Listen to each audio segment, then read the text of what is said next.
Math mastery hub में आपका स्वागत है। बच्चों, आज हम हाई स्कूल बोर्ड परीक्षा 2024 गणित विषय में संपन्न हुए प्रश्न पत्र संकेतांक 822 HW के पार्ट 2 वर्णात्मक प्रश्नों को हल करेंगे। तो यदि आप चैनल में नए हैं, चैनल को सब्सक्राइब कीजिए, वीडियो को लाइक कीजिए एवं अपने मित्रों को शेयर कर दीजिए ताकि आने वाले वीडियो का नोटिफिकेशन आप तक पहुंच सके और प्रश्नों के सही हल भी आप जान सकें। हम देखते हैं प्रश्न संख्या 21 में दिया है सभी भाग हल कीजिए। तो जिसका का नंबर है सिद्ध कीजिए कि √2 एक अपरिमेय संख्या है। तो इस प्रश्न को हम हल करते हैं। माना प्रश्न संख्या 21 का देखिए का में दिया है 21 का तो हमको अपरिमेय सिद्ध करना है। हम परिमेय मानकर चलेंगे। माना √2 एक परिमेय संख्या है, एक परिमेय संख्या है। तो इसको √2 इक्वल टू मान लेते हैं a/b, जहां a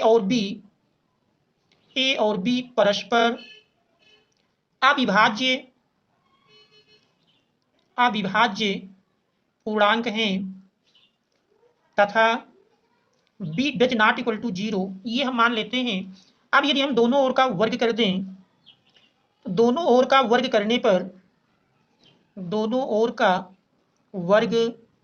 करने पर √2 का स्क्वायर करेंगे 2 मिल जाएगा।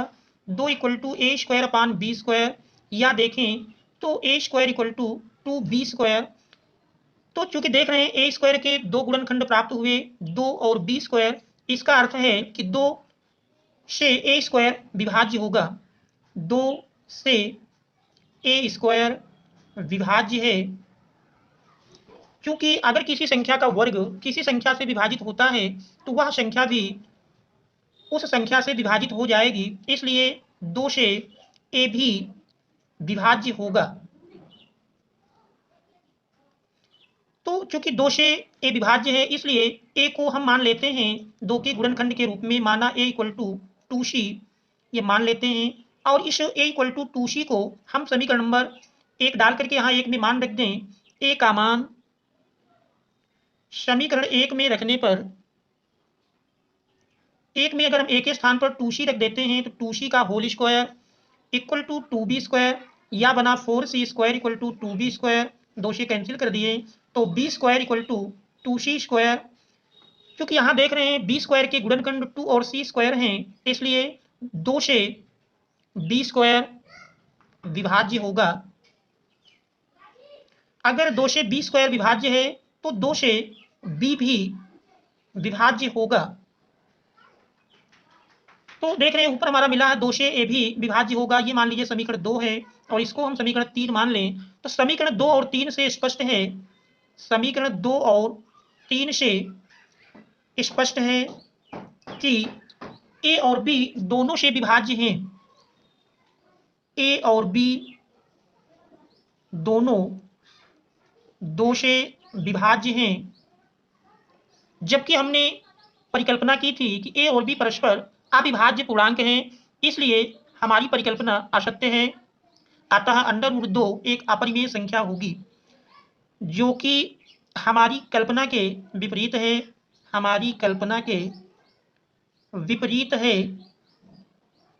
इसलिए √2 एक अपरिमेय संख्या है। यही हमको सिद्ध करना था। इस प्रकार से प्रश्न सिद्ध हो जाता है। अब हम देखते हैं दूसरा प्रश्न। 21 के खा नंबर में दिया है, 21 के खा में क्या सिद्ध कीजिए 1 + sec a/sec a equal to sin² a/1 - cos a, ये हमको सिद्ध करके लाना है। तो प्रश्न संख्या 21 का खा, 21 के खा में दिया है, प्रश्न की लेफ्ट हैंड साइड है 1 + sec a/sec a। सेक को यदि हम काश में बदलें तो 1 + 1/cos a/1/cos a।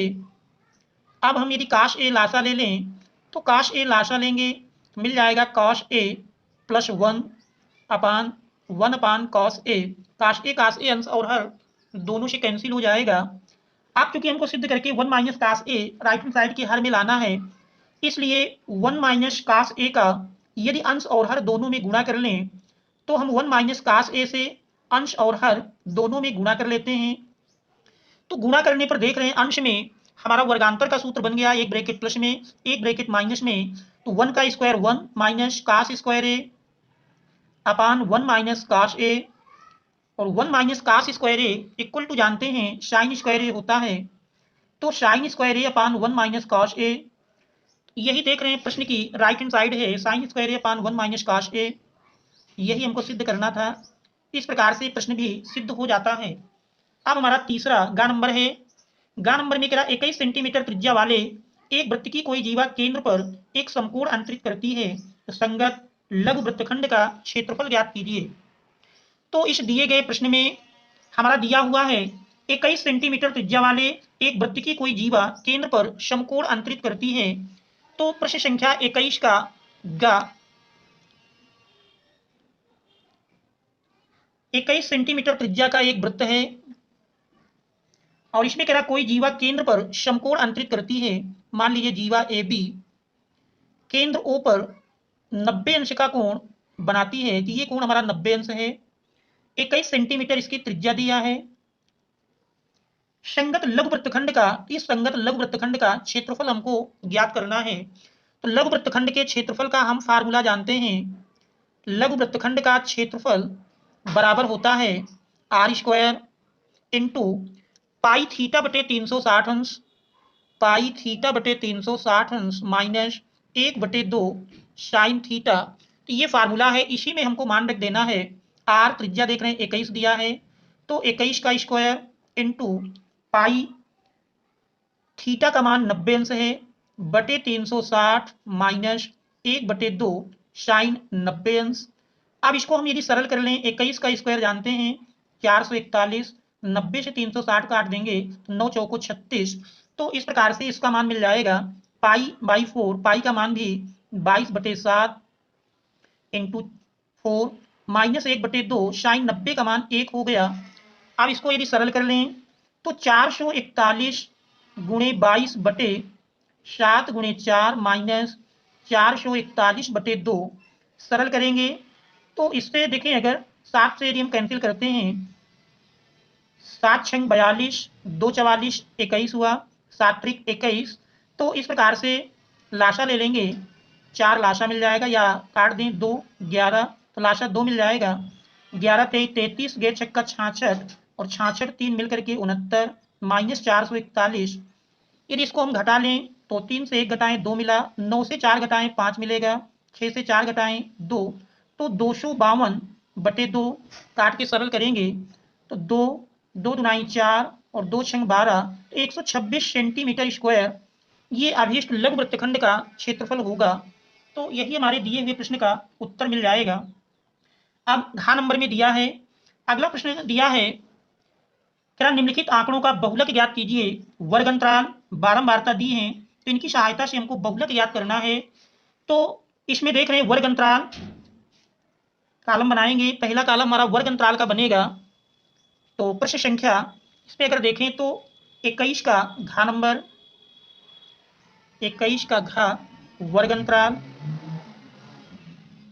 वर्ग अंतराल क्रमशः दिए हैं 15 से 20, दूसरा है 20 से 25, फिर 25 से 30, 30 से 35, 35 से 40 और 40 से 45।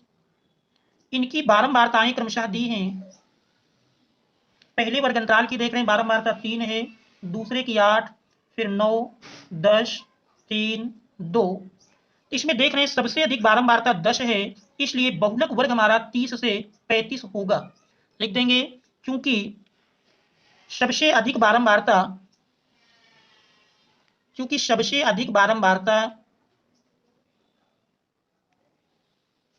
10 है, इसलिए बहुलक वर्ग हमारा 30 से 35 होगा। बहुलक वर्ग की निम्न सीमा एल कहलाती है, एल का मान 30 हो जाएगा। अब बहुलक वर्ग के ठीक सम्मुख बारंबारता इसका प्रतीक हम F1 देते हैं, F1 का मान 10 मिल जाएगा। F2 बहुलक वर्ग के ठीक बाद के वर्ग की बारंबारता F2 3 मिल जाएगी। F0 यदि लिखें तो बहुलक वर्ग के ठीक पहले वर्ग की बारंबारता F0 का मान 9 मिल जाएगा। और वर्ग अंतराल की माप h निकालें तो h इक्वल टू 35 से 30 घटाएंगे 5 आ जाएगा। अब हम बहुलक का सूत्र लगाएंगे। बहुलक का सूत्र है L plus F1 minus F0 अपान 2 F1 minus F0 minus F2 into H. इसी फार्मूले में सारे मानों को रख देंगे। तो L देख रहे हैं, L का मान 30 है, प्लस F1 10 है, माइनस F0 9 है, अपान 2 F1 10 minus F0 9 minus F2 3 दिया है, इंटू H का मान 5 है। अब इसको हम सरल कर लेंगे। अगर सरल करते हैं तो 30 प्लस 10 से 9 घटाएं 1 इंटू 5 अपान 10 गुनाई 20 माइनस 9 3 12 हुआ। तो 30 प्लस 5 बटे 20 से 12 घटा देंगे 12 8 20। तो इस प्रकार से 8 का भाग यदि 5 में दें तो 0.8 48 2 20 हुआ। 8 गुनाई 16 8 45। तो इस प्रकार से इसका मान प्राप्त होता है। 30 में 0.625 जोड़ेंगे तो 30.625 ये बहुलक का मान मिलेगा। तो ये हमारे दिए हुए प्रश्न का उत्तर मिल जाएगा 30.625। अब हम देखते हैं अगला प्रश्न।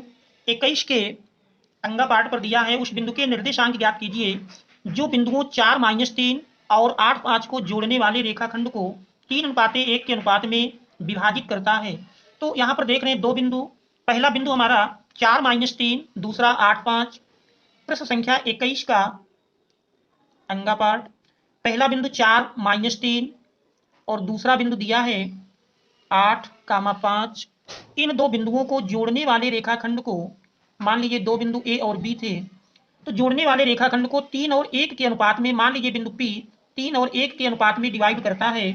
तो ऐसी स्थिति में इस बिंदु P के निर्देशांक ज्ञात करना है। तो पहला बिंदु हमारा x1 y1, दूसरा x2 y2, और जो अनुपात हैं ये हमारे m1 और m2 के मान हो जाएंगे।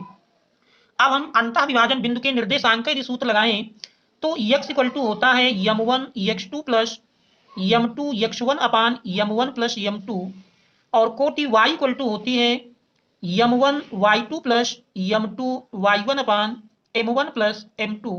तो यदि इसमें हम मान रख दें तो m1 देख रहे हैं 3 दिया है, इंटू x2 का मान 8 है, प्लस m2 1 दिया है, x1 4 है, अपान 3 प्लस 1। सरल करेंगे 8 त्रिक 24 प्लस 4 और 1 का गुणनफल 4 हुआ, 3 प्लस 1 4। सरल करेंगे 24 4 28 बटे 4, 4 सत्ते 28। तो देख रहे हैं भुज का मान 7 आ जाता है। अब यदि हम कोटि में मान रखें, m1 3 है, y2 5 plus m2 1 into y1 minus 3 बटे 3 प्लस 1, 5 3 15 माइनस 3 और 1 का गुणनफल माइनस 3 बटे 4। सरल करेंगे 15 से 3 घटा दिए 12, 12 बटे 4, 4 3 12। तो देख रहे हैं कोटि y का मान 3 मिल जाता है। तो इन दो बिंदुओं को 3 और 1 के अनुपात में अंतः विभाजित करने वाले बिंदु का निर्देशांक 7, 3 होगा। तो यही हमारे दिए हुए प्रश्न का उत्तर हो जाएगा। अब हम देखते हैं अगला प्रश्न। हमारा अगला प्रश्न दिया है कि y के वे मान ज्ञात कीजिए जिनके लिए बिंदुओं 5 माइनस 3 और 13 y के बीच की दूरी 10 मात्रक है। तो दो बिंदुओं के बीच की दूरी दी हुई है। अब हमको इससे y का मान ज्ञात करना है। तो ये प्रश्न संख्या 21 का चा, पहला बिंदु 5 कामा माइनस 3, दूसरा बिंदु है 13 कामा y। इन दोनों बिंदुओं के बीच की दूरी क्या 10 मात्रक है। पहला बिंदु ए, दूसरा बिंदु बी, दोनों के बीच की दूरी 10 है। तो फिर ये अज्ञात राशि y का मान हमको ज्ञात करना है। तो दो बिंदुओं के बीच की दूरी का सूत्र जानते हैं, A B equal to under root x2 minus x1 का whole square plus y2 minus y1 का होल स्क्वायर। इसी में मान रख देना है, बीच की दूरी 10 है, अंडर रूट x2 देख रहे हैं 13 है, माइनस x1 5, 13 माइनस 5 का होल स्क्वायर प्लस y2 देख रहे हैं y है, माइनस y1 तो माइनस माइनस प्लस हुआ, y प्लस 3 का होल स्क्वायर। सरल करेंगे दोनों का वर्ग कर दें तो अंडर रूट हट जाएगा। तो 10 का स्क्वायर 100 और 13 माइनस 5 8, 8 का स्क्वायर 64, प्लस वाई प्लस 3 का होल स्क्वायर। तो 100 माइनस 64 बराबर मिल जाएगा वाई प्लस 3 का होल स्क्वायर। सरल करेंगे, 100 से 64 घटाएंगे 36 इक्वल टू वाई प्लस 3 का होल स्क्वायर। दोनों ओर का वर्गमूल ले लिया जाए तो 2 घात का वर्गमूल 1 घात और 36 का वर्गमूल प्लस माइनस 6। तो यदि इसमें हम एक बार प्लस चिन्ह ले लें तो प्लस चिन्ह लेने पर मिल जाएगा वाई प्लस 3 इक्वल टू 6 या y equal to 6 minus 3 equal to 3। और माइनस चिन्ह लेने पर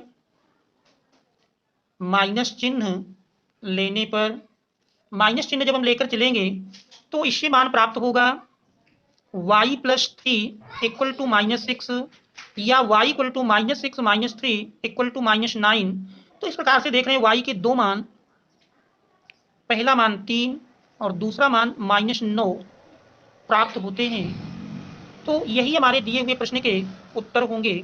y का मान ज्ञात करना था तो y का मान एक 3 मिला और दूसरा माइनस 9।